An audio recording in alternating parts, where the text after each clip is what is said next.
계속해서 광주에서 전해드립니다. 세월호 참사 8주기를 앞두고 어제 목포 신항에서 추모식이 열렸습니다. 유가족과 추모객 등은 희생자들을 그리워하며 애써 참아온 눈물을 터뜨렸습니다. 보도에 정아람 기자입니다. 세월호 참사 유가족과 추모객들이 버스에서 내립니다. 녹이 슬고 종잇장처럼 찢어져 처참해진 선체 앞에 선 유가족과 추모객들. 애써 눈물을 삼키며 국화 한 송이를 단상 위로 내려놓습니다. 진상 규명과 책임자 처벌은 여전히 미흡한 상황에서 8년이라는 시간이 훌쩍 흘렀습니다. 유가족들은 하루빨리 진상 규명이 이루어져야 한다고 말합니다. 책임자 처벌을 통한 안전사회 건설이죠. 지난 8년 동안 우리 가족들이나 많은 시민들, 해외 동포들까지 원했던 부분이 바로 세월호 참사의 진실이 밝혀지는 거고. 진상규명 노력뿐 아니라 희생자 5명을 찾지 못해 유가족 입장에서는 아직도 끝나지 않은 세월호 참사. 이들을 추모하기 위한 추모객의 발길도 이어졌습니다. 찹찹하고 좀 이런 일이 다시 안 생겼으면 하는 그런 마음이 많이 듭니다. 앞서 어제 오전 유가족 등은 목포항을 출발해 사고 해역으로다가 선상 추모식을 진행했습니다. 세월호 8주기 추모 주간을 맞아 광주 전남 곳곳에서도 추모 행사가 열립니다. 목포 신항에서는 서예 작가 55명이 참여한 손글씨 작품 102점이 전시되고 15일부터 사흘간 광주 5.18 민주광장에서는 세월호 희생자들을 추모하기 위한 시민 분향소가 운영됩니다. 16일에는 유가족 등이 참사 해역을 찾아 두 번째 선상 추모식이 진행될 예정입니다. KBS 뉴스 정아람입니다. 어제 광주 전남에서 8,400여 명이 코로나19에 신규 확진돼 하루 확진자 수가 40일 만에 10,000명 아래로 떨어졌습니다. 광주에서는 3,979명이 확진 판정을 받았고 이 가운데 40%가량은 20살 이하였습니다. 전남은 목포와 순천에서 700여 명, 여수에서 600여 명이 확진돼 신규 확진자 4,450명이 나왔습니다.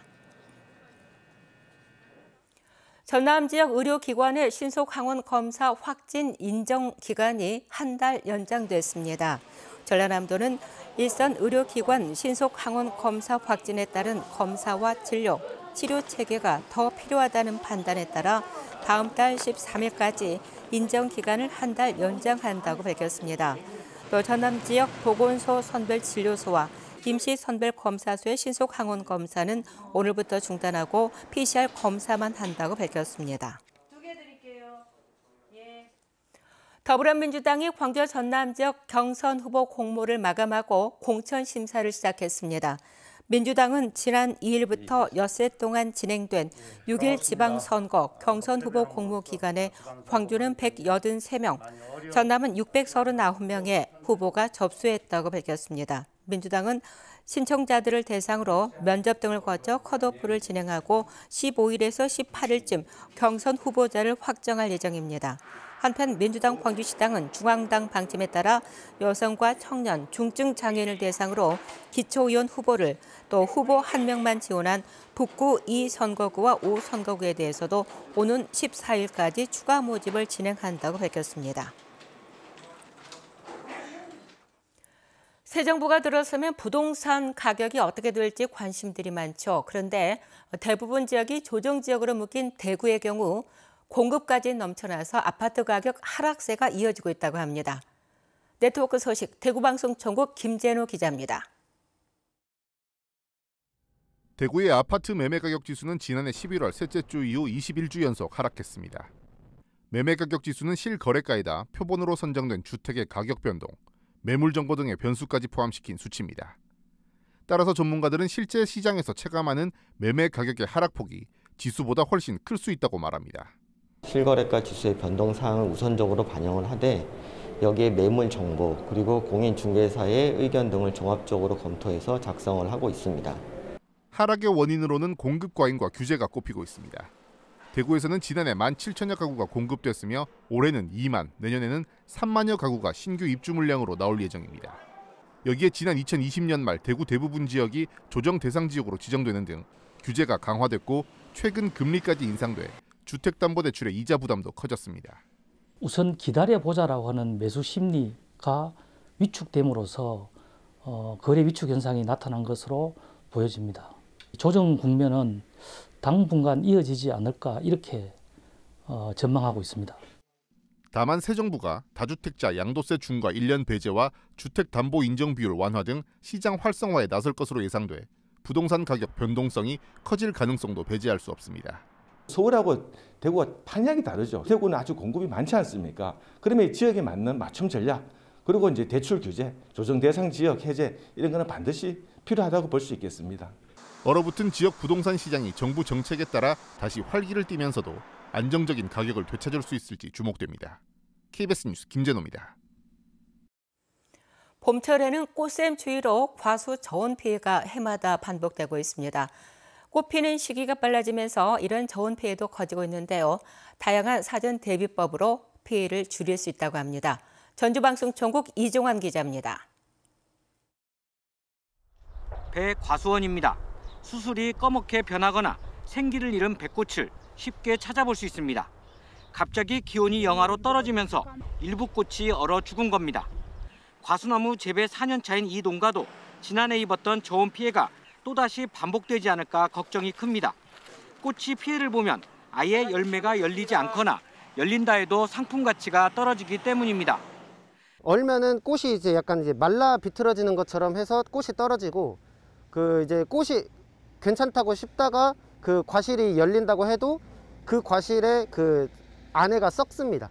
그런 피해가. 지난해 봄철 저온 현상으로 인한 농작물 피해는 90% 이상이 배와 사과 등 과수나무에 집중됐습니다. 피해가 집중된 최근 4년 동안 평균 피해 면적도 앞선 4년과 비교해 10배 이상 늘었는데 올해 역시 기습추위가 예상되면서 큰 피해가 우려되고 있습니다. 이 때문에 농작물 저온 피해를 예방하기 위한 사전 대비 노력이 더욱 중요해졌습니다. 금속성 연소 용기에 등유를 태워 과수원 내부 온도를 높이거나 철제 파이프 위 전동 모터에 날개를 부착해 공기를 순환시키는 방법으로 피해를 예방할 수 있습니다. 살수장치에서 물을 뿜어 나오는 열을 이용하는 방법도 있습니다. 농가의 형편에 맞게끔 저온 피해를 예방할 수 있는 것들은 필수적으로 유지가 돼야 되고 연구 자체도 그리고 어떤 시기에 빨리 경보가 전달이 되고 그리고 농가에서 대처할 수 있는. 최근 농촌진흥청은 실증 실험을 통해 입증된 열풍기의 더운 바람을 이용하는 방법도 농가에 적극 권고하고 나섰습니다. KBS 뉴스 이종환입니다.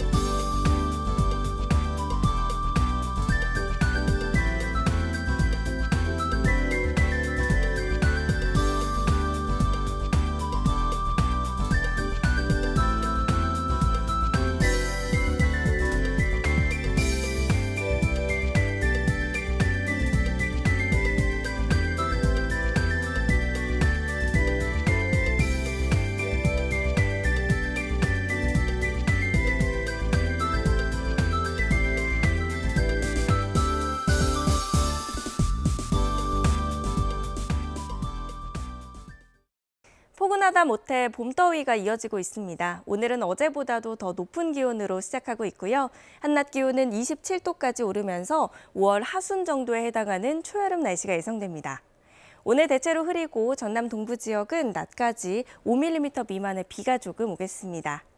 동부 지역에 내리는 비의 양이 워낙 적기 때문에 건조함이 해소되지는 못하겠습니다. 광주와 전남 동부 지역을 중심으로 건조주의보가 발효 중인데요. 바람도 오늘 강하게 불어서 불씨 관리 더욱더 잘하셔야겠습니다. 다음 자세한 지역별 날씨입니다. 아침 기온 어제보다 3에서 12도가량 높게 시작하고 있고요. 한낮 기온은 장성과 나주 27도로 덥겠습니다. 대부분 지역은 낮 최고 기온 어제와 비슷하겠지만 광양은 어제보다 5도가량 낮은 20도가 예상됩니다. 목포의 한낮 기온 24도, 영암 26도, 장흥 23도까지 오르겠고요. 신안을 비롯한 도서 지역은 18도에서 25도가 예상됩니다. 바다의 물결은 전해상에서 비교적 잔잔하겠습니다. 이번 주 더위가 계속되다가 수요일과 목요일에 비가 내리면서 한풀 꺾이겠습니다. 날씨였습니다. 광주시가 산업통상자원부의 사회적 경제 혁신타운 조성 공모사업에 선정됐습니다. 이에 따라 광주시는 오는 2024년까지 국비 등 280억 원을 들여 광주역 인근 북구 중흥동에 사회적 기업 30여 곳이 입주할 수 있는 사무실과 협업 공간, 공연장 등을 짓습니다. 사회적 경제 혁신 타운은 사회적 기업의 성장을 위해서 인적, 물적 거점을 구축해 지역 사회적 경제 생태계를 만들기 위해 2019년부터 전북 군산과 경남 창원 등 6곳에 지정됐습니다. 전남 지역의 출생아 등 만 1살까지의 영아를 키우는 가정에 양육수당이 지원됩니다. 전라남도는 출생아 등 만 1살까지 영아에게 지원하던 가족 양육수당을 올해부터 영아수당으로 바꿔 30만 원씩을 지급한다고 밝혔습니다. 전라남도는 출생아와 만 1살까지 영아를 키우는 부모의 경우 가정 양육을 희망하는 비율이 높지만 어린이집을 이용할 때보다 지원금이 적었다며 오는 2025년까지 영아수당을 50만 원까지 확대할 계획입니다. 광주 광산 지역의 이주 노동자들이 축구팀을 창단했습니다. 광주 광산구청은 최근 광산구에 거주하는 중국과 네팔, 베트남 등 6개 나라 이주 노동자 25명이 대한축구협회에 등록된 공식 축구팀 아시아FC를 창단했다고 밝혔습니다. 광산구청은 이주 노동자 등 외국인 주민들이 원하는 삶을 누릴 수 있도록 지원하겠다고 덧붙였습니다. 목포시가 사막도에 평화누리 유원지를 조성합니다. 목포시는 민간 사업자인 대형 DLM, PFV와 사업 협약을 체결하고 사막도 평화누리 유원지 조성 사업을 추진한다고 밝혔습니다. 월요일 아침에 함께한 KBS 뉴스를 마칩니다. 감사합니다.